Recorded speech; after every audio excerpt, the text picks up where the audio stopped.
going to talk to Sean Rose, the roving reporter with the stories making the news this week. What's up, Sean? Greetings, Edgerenka. Greetings, viewers. Let's look at the Road Town Sewer Replacement Lines project. On May 31, the project resumed. You may recall that work was done. Some level of work was done last year on that project, and last weekend, the May 31 in particular, work began again. Additionally, you may recall that on May 20, government signed a $1.3 million contract with Gene Hodge Backhoe Bulldozer and the Trucking Company Limited to carry out the sewage system pipeline replacement project. So there are really two aspects of work that you're looking at there at the moment in Road Town. The one very close to the roundabout is the continuation of work last year, and very soon, according to Communications and Works Minister Honorable Mark Vanterpool, more work, that is the second aspect of that particular project, will begin more or less between the Cutlass building, Umi Corner thereabout, coming or working their way back up to the pump station. However, Edgerenka, the restart to work on the project was somewhat of a bittersweet one. Bees from a hive nestled in the crane used to drive piles in the area, they started to act up. In fact, no one knew that a beehive was in the crane until work actually started. And Minister Vanterpool, he gave an update, a report, so to speak, on what transpired. Let's hear him in this clip. We did have a little interesting glitch today, which is not normal. You don't plan for those things. The big crane had a major beehive in it when they moved it from Parkwood Pond to this point. When they started work this morning, the beehive became very active in terms of, and very dangerous, in fact. A few persons got stung, in fact one to the point where he had to be taken to the hospital to get some antibiotics and so on. I gather, having spoken to his father a little while ago, that he's doing a lot better. But still, it was dangerous, so we stopped the project for the day, had to go and get some exterminators. It's now about 4:30, we got the beehive taken care of, hopefully. So there you have it, Edgerenka. Bee has a bittersweet start to work on the sewer lines replacement project in Road Town. But this is a project that I'm sure everyone would welcome, because the issue of sewage or wastewater on the roads has been an issue for some time here in this territory. Yeah, well, bittersweet is certainly an interesting pun, Sean.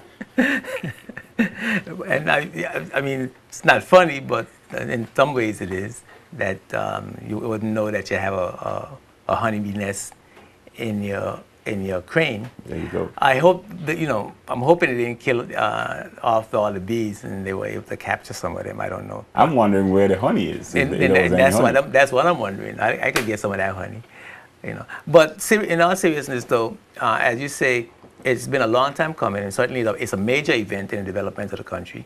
And God knows we need to get our infrastructure straight now. We need to get particularly our sewer fixed. Now this, I'm not quite sure though that I understand the scope of this project. Are they laying pipes from the roundabout where the Apostolic Faith Church is? Is this a project that's going to Birth Point, or is it just staying somewhere in the area? What exactly? Right. Well, you may recall that the National Sewerage Project is pretty much being done in phases. So, for example, the $1.4 million project signed in between government and Cliff Williams and W&W Reliable Constructions will handle work in the East End area, specifically between Chapel Hill and Parham Town.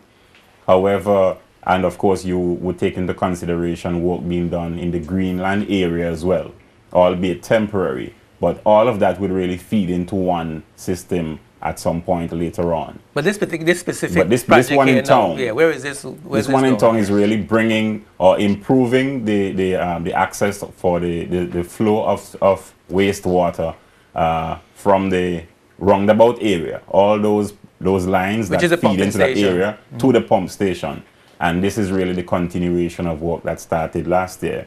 And the second aspect of it, which is that $1.3 million contract signed with Gene Hodge, etc., that work will begin as Minister Vanterpool said in a separate clip, sometime in next week or so, that would begin or involve work somewhere between the Cutlass building, Umi Corner thereabout, coming all the way back up to the pump station.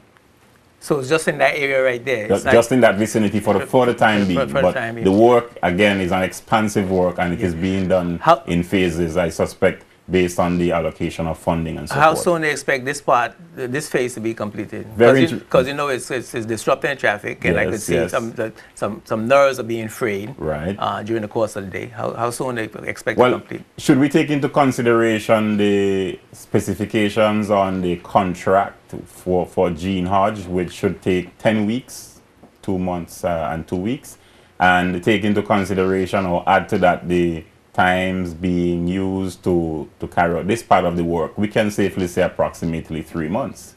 The question is, can they get this ready? Can they at least cover the surface and what have you, and really get the area prepared for festival activities? Well, I'm sure they will have to. They have to work morning, noon, and night. The expectation is that they will have to have that ready for the Emancipation Celebration. And that's why they've cordoned off the area and really restricted the flow of traffic through that area to allow for a speedy progress of work. So I suspect that they can get it done at least in time for festival. But it's a long time coming. We hope to have it completed on time and within budget, and to once and for all try to alleviate that sewage challenge that we've had in the past for so many years. So that's a good news story there, Sean. Thank you very much. You're welcome.